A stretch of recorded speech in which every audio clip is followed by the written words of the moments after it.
Oi, leitores, ouvintes, aqui é Fer Sugano e nós vamos dar continuidade ao capítulo 1 do livro A Coragem de Ser Imperfeito, da Brené Brown. Uma boa leitura para vocês. Escassez por dentro da cultura de não ser bom o bastante. Após realizar essa pesquisa durante 12 anos e observar o avanço do conceito da escassez, que passou a assolar nossas famílias, organizações e comunidades, chego à conclusão de que estamos cansados de sentir medo. Nós queremos viver com ousadia. Durante uma de minhas palestras, uma mulher da plateia comentou: "As crianças de hoje se acham muito especiais. O que está transformando tantas pessoas em narcisistas?" Sinto certa tristeza quando vejo como o termo narcisismo vem sendo usado. O Facebook é tão narcisista. Por que as pessoas acham que o que elas estão fazendo é tão importante? As crianças são tão narcisistas. É sempre eu. Meu chefe é narcisista demais. Ele se acha melhor do que todo mundo e está sempre rebaixando os outros.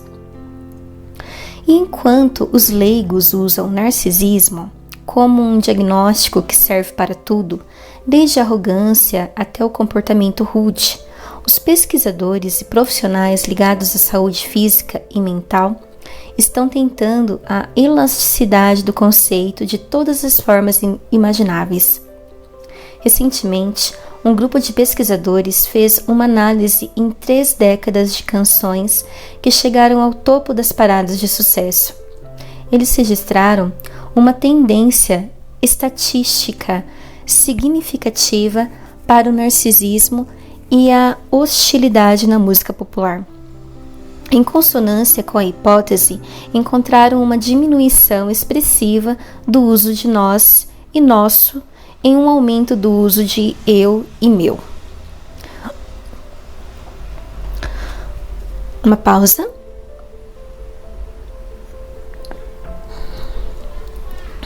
Obrigada.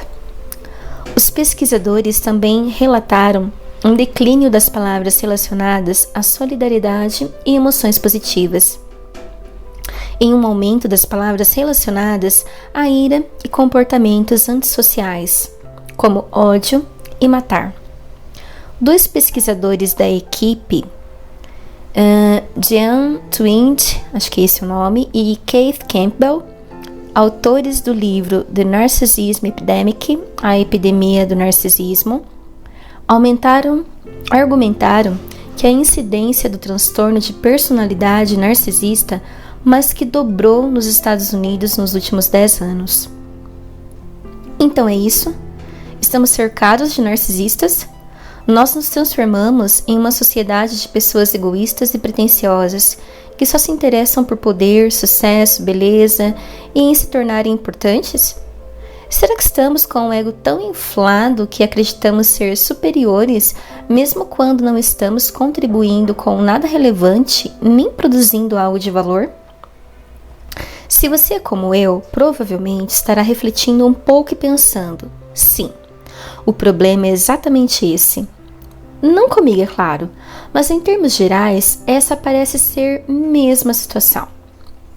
É reconfortante ter uma explicação, principalmente uma que faça com que nos sintamos melhor a respeito de nós mesmos e deposite a culpa nos outros. Na verdade, sempre que escuto pessoas usarem o argumento do narcisismo, ele geralmente vem acompanhado de um tom de desprezo, raiva e julgamento. Nossa primeira inclinação é curar os narcisistas, colocando-os em seu devido lugar. Não importa se estou falando com professores, grandes executivos ou meus vizinhos, a reação é a mesma. Esses egocêntricos têm que saber que não são especiais, que não estão com essa bola toda, que não são os reis da cocada preta e que precisam descer do salto. Descer do salto alto. O tema do narcisismo penetrou na consciência social que a maioria das pessoas o associa, corretamente. Há um padrão de comportamento que inclui ideais de grandeza, uma necessidade gritante de admiração e falta de empatia. O que quase ninguém compreende é que todo o nível de gravidade nesse diagnóstico está determinado pelo medo da humilhação, o que significa que não consertamos o narcisismo de alguém colocando a pessoa no lugar dela e lembrando-a de suas imperfeições e de sua mediocridade. A humilhação está mais para a causa desses comportamentos do que para a sua cura. Analisando o narcisismo pelas lentes da vulnerabilidade. Diagnosticar e rotular pessoas cujas batalhas não são mais contextuais ou adquiridas do que genéticas ou orgânicas é com frequência bem mais prejudicial do que útil para a cura e a mudança. Catalogar o problema, colocando foco em que as pessoas são em vez de nas escolhas que elas estão fazendo, deixa todo mundo isento. Que pena, eu sou assim. Como acredito que devemos responsabilizar as pessoas por seus comportamentos, não estou falando aqui de culpar o sistema, mas de entender as causas para que seja possível lidar com os problemas. Costuma ser útil identificar modelos de comportamento e entender o que eles podem indicar. Mas isso é bem diferente de ser definido por um diagnóstico, algo que, como mostra a minha pesquisa, geralmente aumenta o medo da vergonha e impede as pessoas de procurarem ajuda. Precisamos compreender essas tendências e influências comportamentais, mas considero mais proveitoso e até mesmo transformador em muitos casos examinar os modelos de comportamento pelas lentes da vulnerabilidade. Por exemplo, quando analiso o narcisismo sob esse ponto de vista, enxergo o medo da humilhação de ser alguém comum. Identifico o receio de nunca se sentir bom bastante para ser notado, amado, aceito ou para perseguir um objetivo. Algumas vezes, o simples ato de humanizar problemas lança uma luz importante sobre eles, luz que muitas vezes se apaga no minuto em que o rótulo estigmatizante lhe é lançado. Essa nova definição de narcisismo traz muita clareza e ilumina tanto a fonte do problema quanto suas possíveis soluções.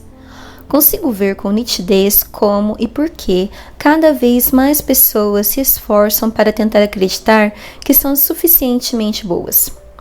Percebo uma mensagem subliminar que por todos os lugares dizendo que uma vida comum é uma vida sem sentido.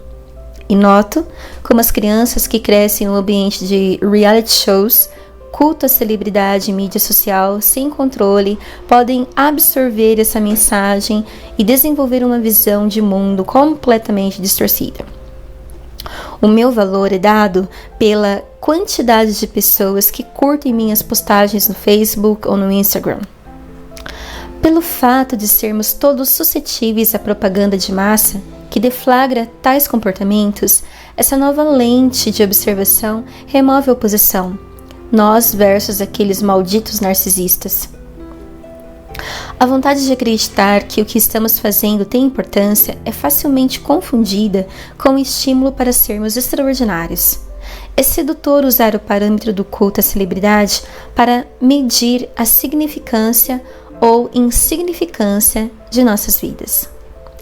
As ideias de grandeza e a necessidade de admiração parecem um bálsamo para aliviar a dor de sermos tão comuns e inadequados. Sim, esses pensamentos e comportamentos, no final, causam mais dor e levam a mais isolamento. Porém, quando estamos sofrendo e o amor e os relacionamentos estão pesando na balança, nós nos agarramos àquilo que parece nos oferecer maior proteção. Certamente existem situações em que um diagnóstico pode ser necessário para que o tratamento correto seja encontrado.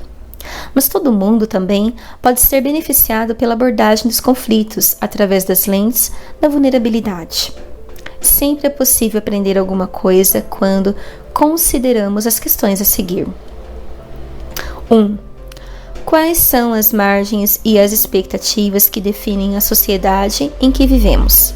Como a cultura social influencia nossos comportamentos? 2.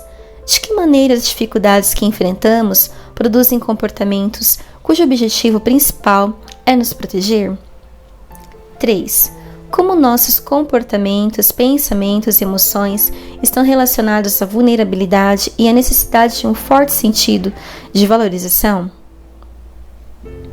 Voltando à problemática anterior sobre estarmos ou não cercados de pessoas com transtorno de personalidade narcisista, acredito que exista uma poderosa influência social em ação agora mesmo. E que o medo de ser comum faça parte dela, mas tenho certeza de que a resposta está em uma camada mais profunda. Para encontrar a fonte, devemos passar longe da linguagem abusiva e estigmatizante. Se ampliarmos a perspectiva, a visão muda. Sem perder de vista os problemas que viemos discutindo, podemos enxergá-los como parte de um quadro maior. Isso nos permite identificar perfeitamente a maior influência cultural da nossa época. O contexto capaz de explicar o que todos identificam como uma epidemia de narcisismo. Além disso, ele também proporciona uma visão panorâmica das ideologias, dos comportamentos e dos sentimentos que estão transformando lentamente quem nós somos e a maneira como vivemos, nos relacionamentos, trabalhamos, lideramos, cuidamos dos filhos, governamos, ensinamos e nos conectamos uns com os outros. Esse contexto a que me refiro é a nossa cultura da escassez. Escassez, o problema de nunca ser bom o bastante. Um aspecto crucial do meu trabalho é encontrar uma linguagem que expresse com precisão os dados obtidos e também seja profundamente compreendida pelos participantes da pesquisa. Quando as pessoas ouvem ou leem a frase nunca ser o bastante, tem um espaço ali, levam apenas alguns segundos para começarem a preencher as lacunas. 1. Nunca ser bom o suficiente. Nunca ser bom o bastante. 2. Nunca ser perfeito o bastante. 3. Nunca ser magro o bastante. 4. Nunca ser poderoso o bastante. 5. Nunca ser bem-sucedido o bastante. 6. Nunca ser inteligente o bastante. 7. Nunca ser correto o bastante. 8. Nunca ser seguro o bastante. 9. Nunca ser extraordinário ou bastante. Uma de minhas autoras favoritas sobre escassez é Lynne Twist, ativista global e arrecadadora de fundos sociais. Em seu livro The Soul of Money, Alma do Dinheiro, ela se refere à escassez como a grande mentira. Lynne escreve: para mim e para muitos de nós, o primeiro pensamento do dia ainda na cama é: não dormi o suficiente. O seguinte é: não tenho tempo suficiente. Esse pensamento de não suficiência vem a nós automaticamente, antes mesmo de podermos nos dar conta de sua presença ou examiná-lo. Passamos a maior parte de nossas vidas ouvindo, explicando, reclamando ou nos preocupando com o que não temos em quantidade ou grau suficiente. Antes de nos sentarmos na cama, antes de nossos pés tocarem o chão, já nos sentimos inadequados, já ficamos para trás, já perdemos, já damos falta de alguma coisa. E quando voltamos para a cama, à noite, na nossa mente recita ladainha de coisas que não conseguimos ou não fizemos naquele dia. Vamos dormir com o peso desses pensamentos e despertamos para lamentar mais faltas. Em situação interna de escassez, essa tendência mental à escassez habita no âmago do ciúme, da cobiça, do preconceito e de nossas interações com a vida. A escassez, portanto, é o problema de nunca ser ou ter o bastante. Ela triunfa em uma sociedade onde todos estão hiperconscientes da falta. Tudo de segurança e amor, até dinheiro e recursos, passa por uma sensação de inadequação ou falta. Gastamos uma enormidade de tempo calculando quanto temos, não temos, queremos ou poderemos ter. E quanto todos os outros têm, precisam e querem ter. O que torna essa A variação constante, tão desoladora, é que quase sempre comparamos nossa vida, nosso casamento, nossa família e nosso trabalho com a visão de perfeição inatingível, propagada pela mídia. Ou então, comparamos nossa realidade com a visão ficcional de quanto alguém próximo de nós já conquistou. A nostalgia do passado também é uma forma perigosa de comparação. Repare com que frequência você compara a sua vida atual com uma lembrança de bem-estar que a nostalgia editou em sua mente, mas que ninguém existiu de verdade. Lembra-se de quanto? Ah, bons tempos. A fonte da escassez. A escassez não se instala numa cultura da noite para o dia. O sentimento de falta e privação floresce em sociedades com tendência à vergonha e à humilhação e que estejam profundamente enraizadas na comparação e despedaçadas pela desmotivação. Quando menciono uma cultura com tendência à vergonha, não quero dizer que tenhamos vergonha da nossa identidade coletiva, mas que há muitos entre nós sofrendo com a questão da desvalorização que vem modelando a sociedade. Nos últimos 10 anos, testemunhei grandes mudanças na Zeitgeist de meu país. Identifiquei essas transformações por meio da coleta de dados e as reconheci nos rostos das pessoas que encontrei. Entrevistei e com quem conversei. O mundo nunca esteve numa situação tranquila, mas a década passada foi tão traumática para um grande número de pessoas que isso chegou a causar mudanças em nossa sociedade.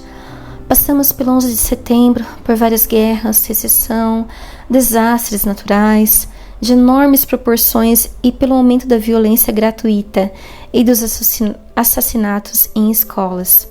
Testemunhamos acontecimentos que vêm dilacerando nossa sensação de segurança com tamanha força que nós os vivenciamos como traumas pessoais, mesmo sem estarmos envolvidos neles de forma direta. E quando se trata do número impressionante de desempregados e subempregados em diversas partes do mundo, é como se todos tivéssemos sido diretamente afetados ou fossem próximos de alguém que passou ou esteja passando por isso. Pausa.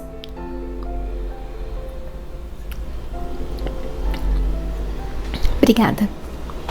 A preocupação com a escassez é a versão da nossa cultura para o estresse pós-traumático. Ela surge depois que estivemos no limite por muito tempo e, em vez de nos unirmos para resolver o problema, o que requer vulnerabilidade, ficamos zangados e assustados. Não é apenas a sociedade mais ampla que está sofrendo. Encontrei as mesmas dinâmicas de isolamento e raiva nas micro-sociedades da família, do trabalho, da escola e da comunidade.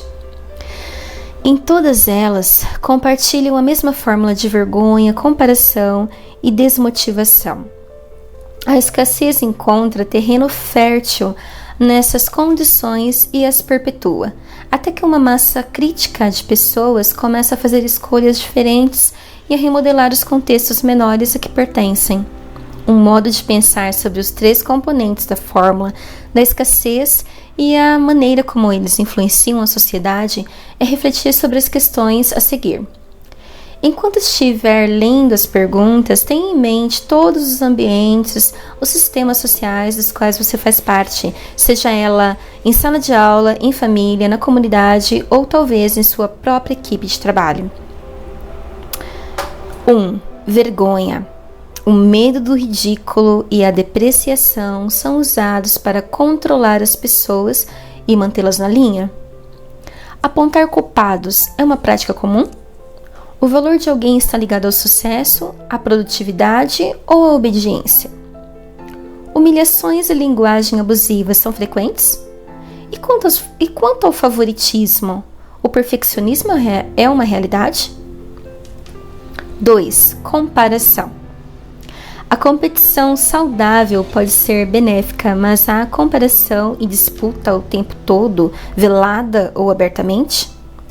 A criatividade tem sido sufocada? As pessoas são confinadas a padrões estreitos em vez de serem valorizadas por suas contribuições e talentos específicos? Há um modo ideal de ser ou um tipo de habilidade usado como medida de valor para todos? 3. Desmotivação. As pessoas estão com medo de correr riscos ou tentar coisas novas? É mais fácil ficar quieto do que compartilhar ideias, histórias e experiências? A impressão geral é de que ninguém está realmente prestando atenção ou escutando? Todos estão se esforçando para serem vistos e ouvidos? Quando vejo essas perguntas e penso sobre a nossa macro-sociedade, a mídia e o panorama social, econômico e político, minhas respostas são sim, sim, sim. Quando penso na minha família, sei que essas são as questões exatas que meu marido e eu tentamos superar todos os dias.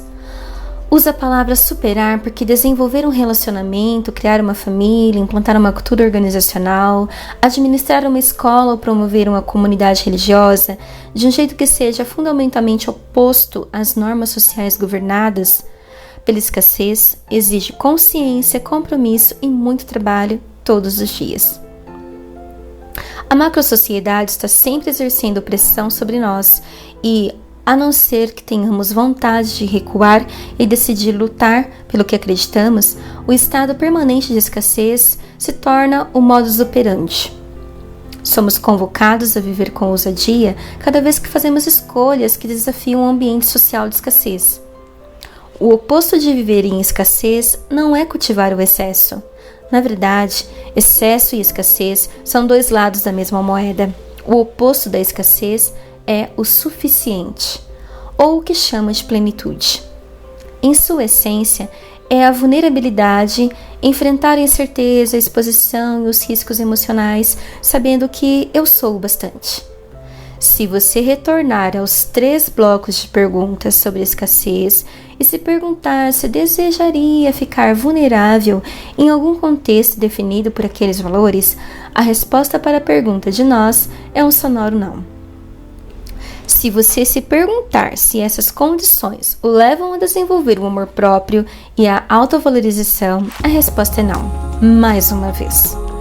Os elementos mais raros em uma sociedade da escassez são a disposição para assumir nossa vulnerabilidade e a capacidade de abraçar o mundo a partir da autovalorização e do merecimento. Após realizar essa pesquisa durante 12 anos e observar o avanço do conceito de escassez que passou a assolar nossas famílias, organizações e comunidades, chego à conclusão de que já estamos cansados de sentir medo. Todos queremos ser corajosos. Nós queremos viver com ousadia. Estamos fartos do discurso geral que insiste em perguntar constantemente o que devemos temer e a quem devemos culpar.